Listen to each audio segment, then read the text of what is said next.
አገቡና አቆሙን ከቀረሄ አቆሙን ከቀረ ለሱ ምላሽ መስጠት አልሄድንም። ለሱ ምላሽ ወደ መስጠት ሳይሆን ስድብ ለምዶበት ወይም ደግሞ ወቀሳ ለምዶበት ሊወቅሰን ይችላል። ተራ ታፔላ ቢለጠፍ አንቀበልም። እኛ ተጨባጭ መረጃ ነው ያለን። ሌላው ባዶ ፕሮፓጋንዳ ነው። አንድም ላፍቶ 2000 ነው ወጣሉ የተባሉት ማለት ነው። ሁለተኛው ገላንጉራ ነው። ሶስተኛው አራብሳ ነው።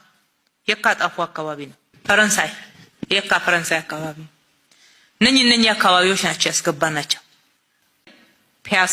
የፒያሳን ነዋሪ ያስገባነው ኃይሌ ጋርመንት አካባቢ ነው። ላፍቶ 2000 የሚባለው ሰፈር መሃል ከተማነቱ ምንም የሚያጠራጥር አይደለም። ቢሆንም ግን ለምን ፒያሳ ላይ አልተሰራም ተመልሶ ቢባል ከሆነ እንዴ ይሄን ሁሉ ነዋሪ የት እናስቀምጠዋለን? ቀድመን ሌላ ቦታ ቤት ካልሰራን ሐሳብን የመግለጽ በነጻነት የመጻፍ እስኪ መታፈን ይቅር እንደ ልብ ሲባል ወደ ስድብ ማንነትን ማጣጣል ወደ ማጣላት ወደ ማጋጨት ወደ ጥላቻ እንደተዘዋወረ በሚገባ እናውቃለን። ይሄም አላስቆመንም።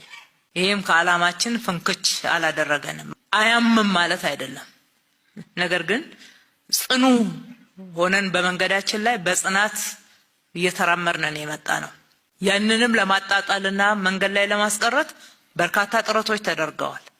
ነገር ግን የተያዘው መንገድ ጉዞውን ቀጥሏል ማለት ነው። የጥላቻ አጀንዳ ነው። አዲስ አበባ የኔ ናት የሚል የሁለት ጫፍ የቆሙ የተለያዩ ትርክቶችን የሐሰት ትርክቶችን የተሳሳቱ ትርክቶችን በማምጣት ህዝቡን ማለያየት አብሮ የኖረውን ህዝብ አብሮ መቆም እንዳይችል ማድረግና እዛም እዚህም ያለውን የፖለቲካ ትኩሳት ወደዚህ ከተማም ለማስገባት ብዙ ተሰርቷል። የሚዲያ ዘመቻዎች ከሀገር ውስጥ እስከ ውጪ ተደርገዋል። እነሱ ለምንድን ነው ለገጣፎ ድረስ ቤት ገዝተው የሚሄዱት? ካንትሪ ክለብ መሀል አዲስ አበባ ነው እንዴ ለገጣፎ? ጨዋታው ግልጽ ነው። ከበርቻቻ ጭፈራ ነው።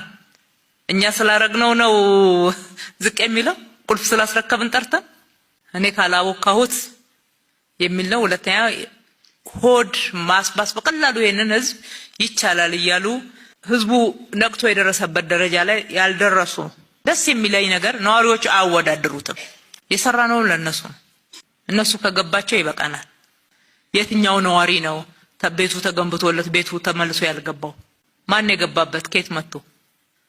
እስኪ ከሌላ ቦታ መጥቶ እነኚህ ቤቶች ውስጥ የገባውን ሰው ኢንተርቪው አድርገው በራሳቸው ያቅርቡ። እነኚህ የሚከራከሩ ሰዎች እንማርበታለን። ስለሌለ ሙሉ ኮንፊደንስ አለን። የወጡበት ቤት ይባል ነበር ወይ ነው ዋናው ጥያቄ።